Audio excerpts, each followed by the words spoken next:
Welcome to our Biz Huddle podcast. I'm your host, Mitch Cuthbert, Creative Director at Baker Creative. If you haven't already subscribed to the channel, please hit subscribe so you can get notified when new content comes out. Please share this with anyone who could be inspired by it.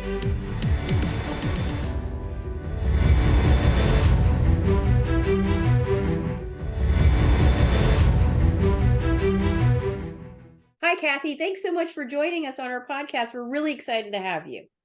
I'm glad to be here. I am. Can you kind of tell everyone, your background so they have a sense of all the accomplishments that you've done? Oh, well, look, I probably have less career in front of me than behind me. So it's been a great journey, but I probably won't go into all detail. I'm Cathy Lyttle. I hail from Ironton, Ohio, the southernmost part of the state. Came here, a long time ago, in the early 80s, pursuing my radio news, TV career in journalism, something that I was really passionate about. That's what I went to college for. And I had a really great run at WTV and radio back when local news stations had really dynamic news teams. It was a great way to get to know the city. I lived up on Henderson and Kenny Road at Governor Square when I first got here. A lot of people have passed through there. It cracks me up because it seems to be a place that people gravitate to when they first get here, or at least they did then. Found my way to 10 TV, the BNS. BNS is the CBS affiliate in Columbus, and was there for about 3 years and met my husband there, which was pretty cool. And we had to kind of be secretive about our relationship because I was on the assignment desk, and quite frankly, he started out on the assignment desk with me. So he likes to say that I was his boss and he just made it for life. Haha. We both really benefited from our newsroom experience and what it afforded us to be able to go on to successful careers in the corporate world. But my first stop after leaving the news business was at the Columbus Chamber of Commerce, a job that I really loved. Was there for about 9 years, which was a long run, at least I thought, and really got a chance to be with a civic organization that was really at the intersection of everything that was going on in Columbus at the time. Columbus was a young city trying to figure out what it wanted to be when it grew up, and had the incredible opportunity to be involved in a number of cool things, including helping bring the Columbus Crew here, and then ultimately getting involved with what was then the Columbus 2000 NHL expansion team, which later became the Columbus Blue Jackets. And it was there I got to meet John H. McConnell and John P. McConnell, who were majority owners of the franchise. And I got to help open the business office as the first employee, and was involved in the naming of the team and creating Stinger and lots of great stuff like that. And then had the opportunity to leave from there, even though I've stayed involved with the CBJ Foundation ever since, helping start it and also serving on the board. But I'm now at Worthington Industries, where I've been for the last, 23 years. So I have to kind of look in the mirror sometimes and say, wow, you've been here 23 years. Certainly not necessarily the longest tenure of folks, because there are a lot of folks at Worthington Industries that have been there a lot longer than me, but really grateful for that opportunity. It's been just an incredible journey. And I started there as the Vice President of Corporate Communications. 10 years in, I added investor relations, which was fantastic. It stretched me in ways that it was good for me to go through that and learn more about the company, understand the company better, learn a new language and talking to analysts on Wall Street. And then about 4 years ago, our chairman, John McConnell, asked me if I would be willing to take on the HR role. And of course, I said yes. Holding up the culture of this great company is just an awesome job to get to do every day. And further, who doesn't want to be the head of HR in the middle of a pandemic? So that was also a part of the journey. But I'm just really glad I got to be there and be a part of a team that was so committed and dedicated to keeping our people safe and getting us through that period. And it was a proud moment in my life, but certainly this is the most challenging probably assignment I've ever had, but also probably the most rewarding. So that's me in a nutshell in terms of career. I'm happily married to my husband, Jeff, who works at JP Morgan Chase. He's also in the people business, helping recruit great talent to that organization. We have a son who's married, and he and Tori have a daughter, our granddaughter, Lennon, who was born about a year ago. And so I also have the name, part of my moniker is Birdie, which is my grandmother name. So I'm hoping when she, is old enough to talk, it comes out Birdie. It might come out Buddy or Buddy, or who knows. Many people have told me, you can pick the name, but she might not call you that. So that's fine. I'll take whatever it is. And Jeff is Poppy, so we're Poppy and Birdie. Oh. Yeah, in our nighttime jobs and weekends, that's what we do.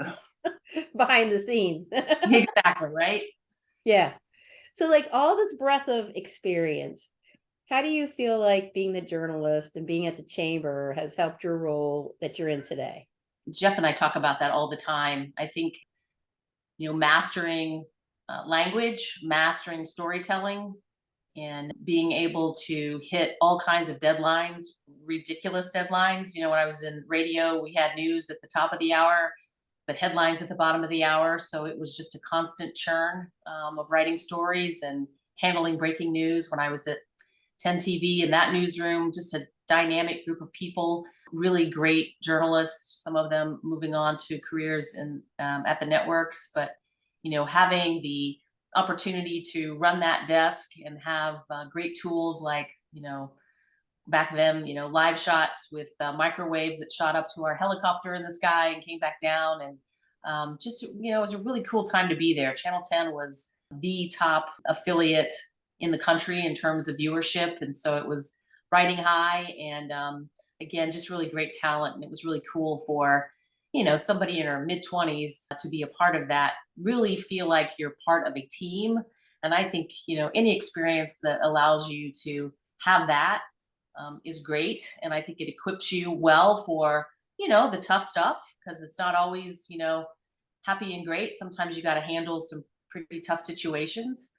I think all of that prepared me, sort of that multitasking combined with people and relationships and, just how to communicate with one another, prepared me well for my roles, both at the chamber after the news world and then later at JMAC for the Blue Jackets. But most importantly, probably for my role at Worthington Industries, which required, a lot of those skills, to be quite honest. A lot of writing, and obviously we've transformed, and the communications department today is doing things beyond what I could even imagine with social media and, all the tools that they have. But, I still, in my HR role, required to do a good job of communicating and motivating and recognizing folks and being able to storytell. I love talking about our philosophy, which is so core to us, and reminding folks about our humble beginnings, and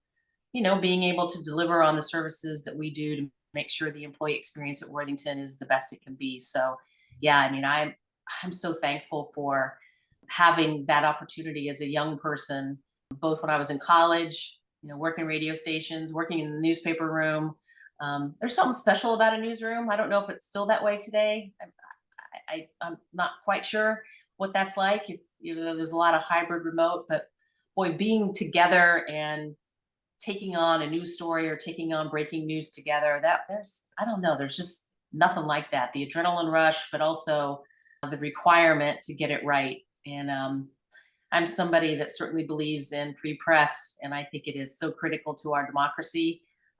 When I do our new employee orientations, I always work that into the conversation and tell them I won't bore them with my detail on that, but if they want to grab a beer with me after, I'd be happy to talk more about it. But I think it's, critical to who we are today as a country. And so I'm always going to be steadfast in that belief. Well, I can totally understand with the background that you have, right? I mean, it kind of makes a lot of sense. Well, I had a dad who was a journalist. As a matter of fact, he was a prolific writer when he was in World War II and sent wonderful letters home. to his mom and dad that my older sister and my husband put together in a lovely book that captures, some of his sentiments. And he took that storytelling into the newspaper business and was a columnist for many years in our hometown, and also ran the newspaper up in Huntington, West Virginia as the managing editor. So it's kind of in my blood a little bit. I had a brother who went into the radio business, ran several stations throughout our hometown area, and then I had my older sister who was in TV news for a while after Marshall University, and then went on to apply those skills in a role of advancement for the Parkersburg Community College, which was then a part of WVU. So we kind of own that franchise for the family. I think all of us communicators, and I had a younger sister who didn't go that route, but in her own right is doing great things, and she's a special person in the mix too. But she chose not to go into communications, which that's okay.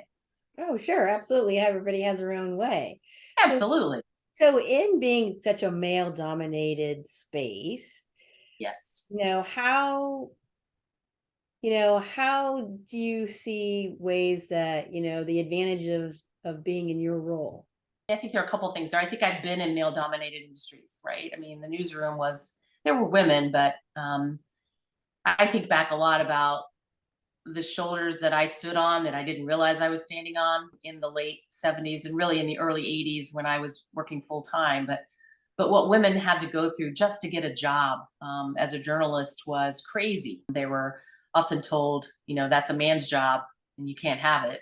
And so they'd settle for a secretarial role or, a runner, and then would find a way to, say, well, how about if I wrote these things, work their way into the newsroom. I didn't have to deal with that much. But look, I've never felt like I've had to be one of the guys. It's easy to fall into that trap. You feel like you have to act like them or be like them. I think you can be your own person, your own feminist person, your own feminine person, whatever you choose. But I think it's always about, letting your work lead the way, showing your discipline, showing your dedication. I've always just found that if you are an honest person and an honest broker, all those things kind of fall into place for you.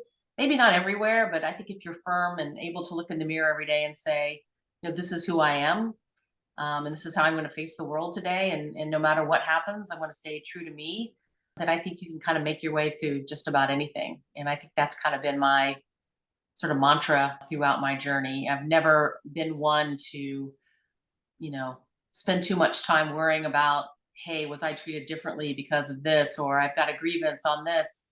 I just plow forward, hold my head high, plow forward, and make sure that the people around me respect me and are following or working with me. And that's been sort of my key to success, I think. I think it's wonderful. So what do you think the biggest challenges for HR professionals in your role is today? Well, I mean, getting through the pandemic, I think for all HR professionals was, it was tough. It was incredibly stressful. It was demanding. Kind of all the things that I sometimes like, because I think I work better when I'm under some of those conditions. But all kidding aside, I think many HR professionals made their way through that and came out of that on the other side with the respect of an organization, with maybe, I'm not an HR person and I don't declare myself one. I'm a leader within HR and I lead people. But I've got a great team of people who are HR professionals. And, we talk a lot about, do people value the work we do? Or is it just, well, of course that's happening. Of course people get paid. Of course benefits are taken care of. Of course, the troublemakers are handled. Of course they fired that person, whatever.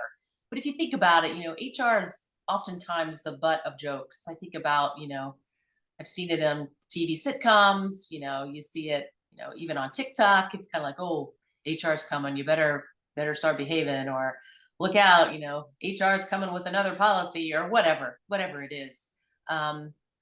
I guess I get that. It's kind of the easy punching bag, but I just place such high value. And sadly, it's probably more because I've been through it and I've seen seen the commitment, I've seen the dedication by our people who take care of our people.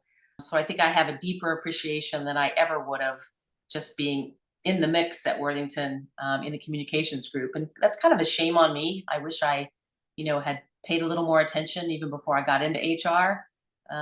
But I think, all HR teams are proud, and they kind of wear that on their sleeve, and they're proud to represent their company and proud to take care of folks and make sure that folks have a great experience. That's why we're all there. But has it been a year? Has it been 2 years of craziness in the labor market? Yeah.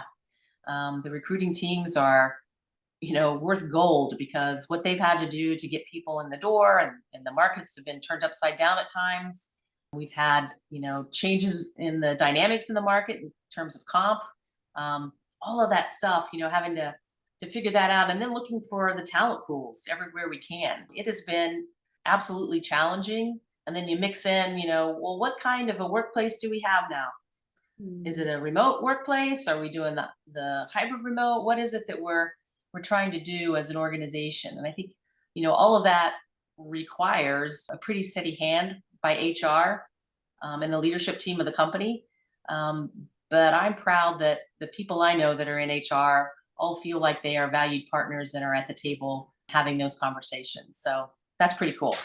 No, I think it's all important being really looking at the whole landscape, not just a piece of that. Right. So then is retention ever an issue, or? Always. Yeah. I mean, the great resignation was in that mix too. And, we, like many companies, did have some folks that maybe, looked to see if the grass was greener someplace else. I think that was sort of a natural outgrowth. I think we've seen that pull back pretty significantly because of the questions there are in the economy right now. But I think retention in manufacturing is always going to be difficult because I think, it's hard work. And sometimes people think that, maybe the grass is greener somewhere else, and I'll go down the road and see if, there's a better fit for me somewhere else. That's why we really want to make sure that we take care of the people that we bring in the door that we think, should be with us for the long haul. And I think we pay special attention to that. But retention is absolutely something that we have to keep an eye on. Making sure folks are trained well on safety. That's a number one priority for us. You want people to walk in and believe this is a place that I can come to work every day, but I'm also going to be able to walk out and go back home safely to my family. That's critical.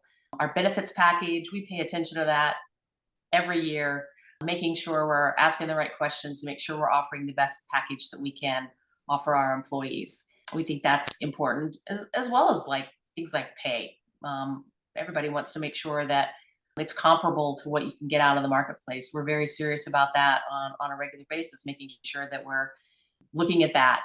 People want to have a career. People want to be developed. We're seeing that more and more in our surveys. People want to know, well, what can their future be here? So that's another area we have to pay special attention to. And that plays into the retention piece too.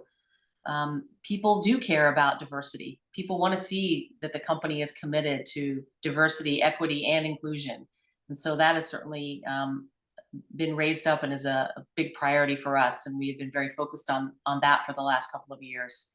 So I think, I don't know any company that, doesn't have retention as an important, piece of the puzzle for them in terms of how we go forward. I just think in the environment we've been in, it's been a top item. That, and if you're going to grow, where is the workforce going to come from? With such low unemployment in a lot of areas of the country, that gets tough. And it's great when we have business, it's great when we have volume, but if we're adding lines, we got to find those people to be able to do those jobs. So yeah, retention is a word we hear a lot. So we often say in the recruiting side of things that retention is really our best recruiting tool, right? So if you're keeping the people, you're not having to go out and find new folks. So we do believe that retention is the new recruiting. Well, yeah, it's super expensive if you have to have a high turnover. Oh my God. Absolutely. Yeah, if you're investing in someone, you've trained them, you want them to be part of the team. You don't want to see them leave. You want to make sure. So yeah, I mean, that's why the focus on the employee experience is so critical from the time they walk in the door, from day one to day 2 to day 30 to 1 year. We need to make sure that we're staying close, and managers are staying close, and that we also have plans for them in terms of development, and are making sure we're paying close attention to all of that. I know you are on a lot of different kind of boards and have a lot of history of being on boards. Do you think there's a glass ceiling that still exists for women on boards? I mean, I think there's still a glass ceiling sort of period for women, not just on boards. Because I don't think we still don't have, well, I could start with Congress. We still don't have enough women in Congress. We still don't have enough women in state legislatures. We don't have enough women in executive roles. We've still got a ways to go. And unfortunately, the pandemic kind of, added to that. And I think we took a step backwards, particularly for women in the workforce. It became too much. And I think people reprioritized their lives. And that may have meant, some women opted out. The numbers are still pretty dismal in terms of women on boards, on publicly traded company boards.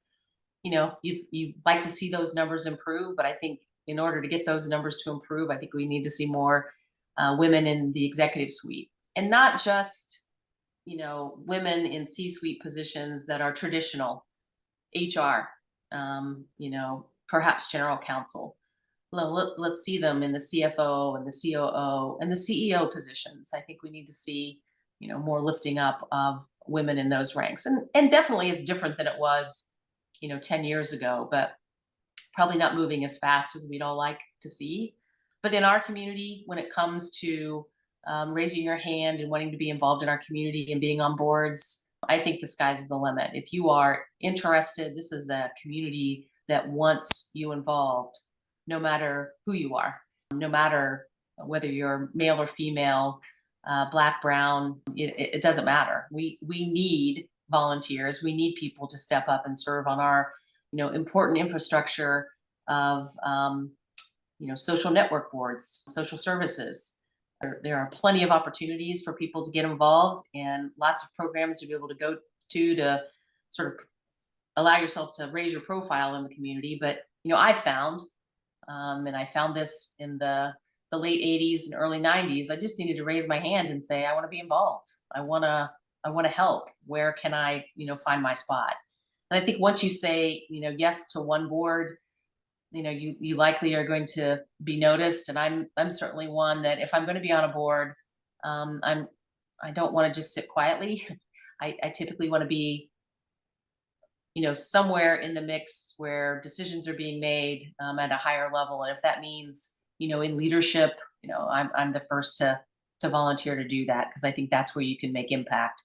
And, once you serve in that, you probably should step aside and, let somebody else come in, because I think fresh eyes are always great for an organization. So that's sort of a philosophy of mine. I haven't done that with every single board, but most boards that I've been on, once I've served in, a president or a chair role, I kind of say, 1 year off as immediate past chair, and then it's really time for somebody else. The organization benefits from that.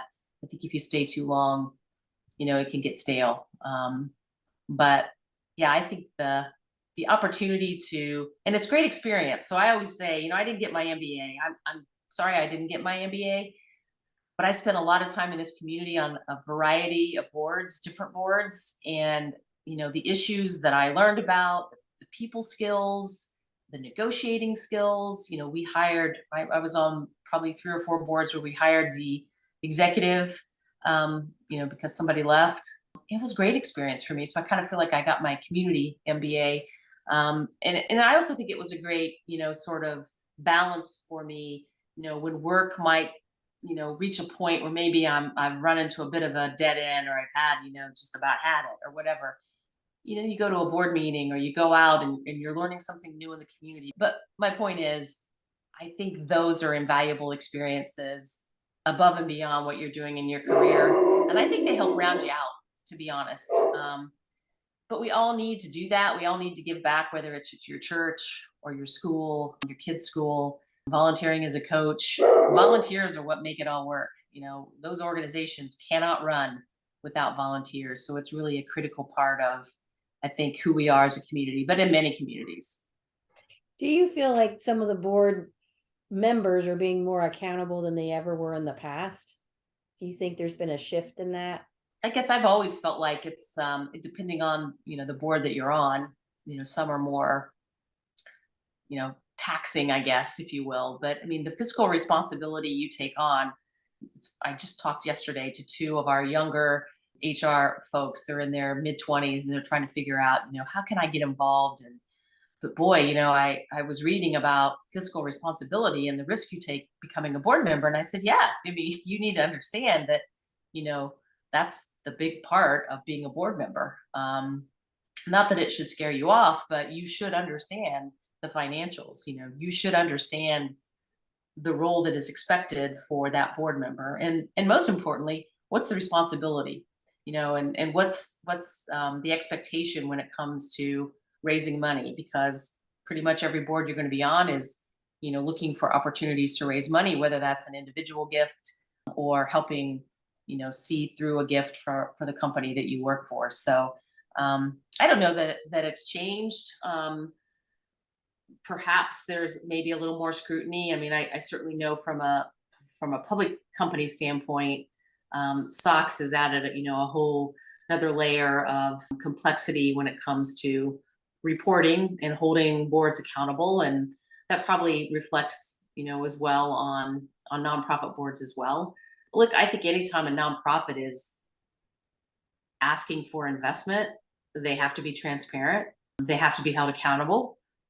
If a company is investing in you or an individual donor is investing in you, you have that responsibility to be, transparent in your work and in how the financials fare. So, and that's up to a board to ensure that that's happening. So, yeah, there probably is a little more complexity, if you will, for boards. If you're going to sign up for one, you need to know what you're signing up for before you do. And my advice, as I told our young team yesterday, is that volunteer first. Volunteer on a committee. Get to know the organization. Make sure it's something you're passionate about too. Don't just sign up for the sake of doing the work. Make sure you're really committed to its mission. If it's something you can get behind, now there may be a time when your company asks you to serve, and it might not be the thing that lights your boat, but it might be a civic commitment, or it might be overseeing the investment your company is making. Then you have to sit up straight and recognize that you're representing your company and your board, and so you do have to be you have to dive a little bit deeper and be probably a little more aware of what's going on when you are a steward of your company's money in an organization. But I do find that if you want to know about how an organization ticks and how the executive director or the leadership around the organization works, volunteer, show up at events, help work on an event, and you could probably get a pretty good insight into the operations of that nonprofit. Okay. So you've been in the business for a while. What do you think the biggest mistake women business owners make? I think I should be asking you that question. Let me turn the table and interview you. Oh gosh. I don't know that I'm qualified for that, but I think you have to have a sense of strategy. You have to understand where you're headed. I think I don't know if you can hear that, but I think all the delivery people that were delivering any package to me season yet have shown up this afternoon, and Tucker is protecting me. I'm so grateful that he is protecting me from those terrible people that have shown up with packages at our door. But I think businesses, the businesses that I have admired, and I've been with some that have started, small businesses that have started, at the very beginning, and I've watched them grow. And I think the best ones are absolutely about the talent they have around them, critical. But they also have a vision of where they want to go, and their listeners, and they put advisors around them. I've served on some of those advisory boards for small businesses to listen to, outside perspectives. So what are the things we should be focusing on? I want to bite off this, but maybe that's too much. Yeah, that probably is too much. Maybe you need to pare that back back down. But listening to those advisors, I think, is critical. But you have to be able to offer something that people want and need, right? I mean, that's the key.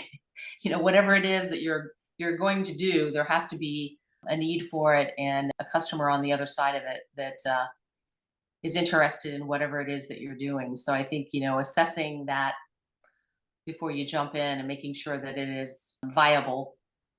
One thing again about this community, I think that is so fantastic is I think you can get in and talk to just about anybody about an idea you may have. And certainly we've seen what's happened here of late with a number of startup companies that have become big really fast. So the number of capital, access to capital, I think has grown. We've seen a lot of more VC type organizations showing up to help out those that have big ideas that want to take a company somewhere.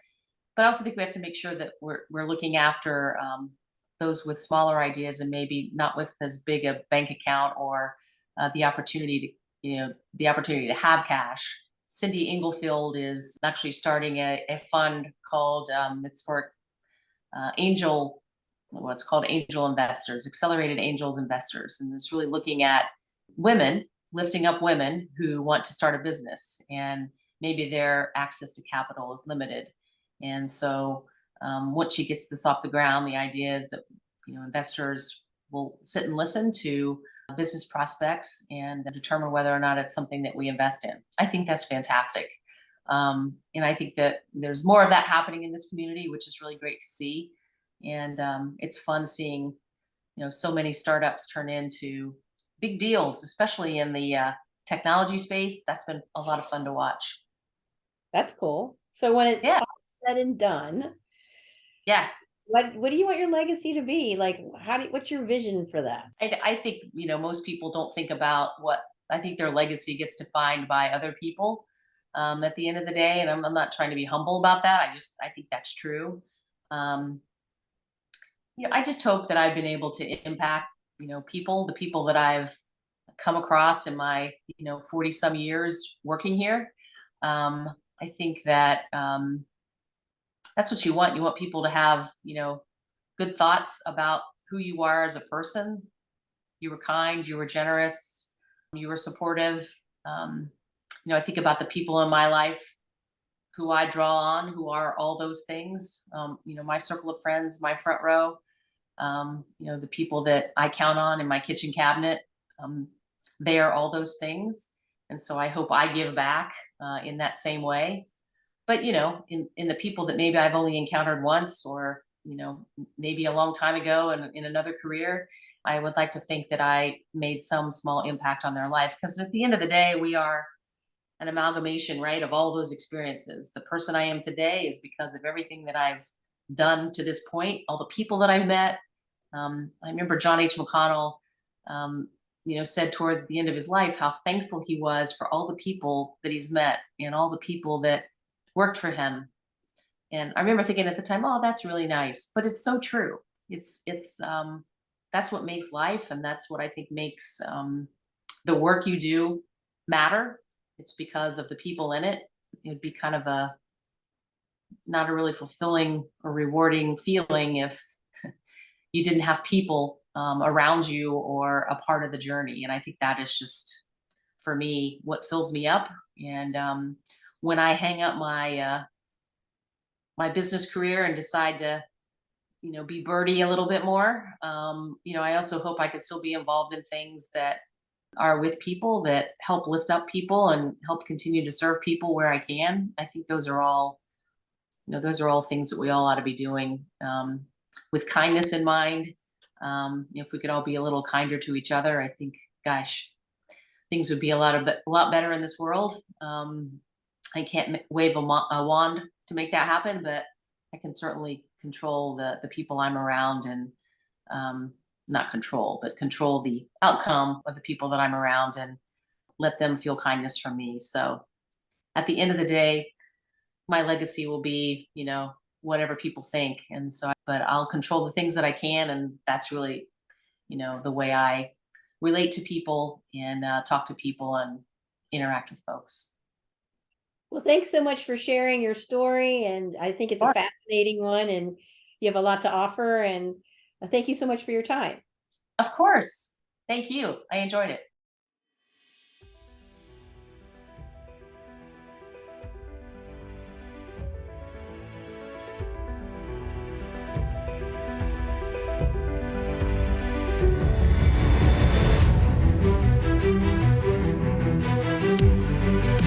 If you haven't already subscribed to the channel, please hit subscribe so you can get notified when new content comes out. Please share this with anyone who could be inspired by it, and feel free to post any questions so we can be inspired by new content. Thanks for listening.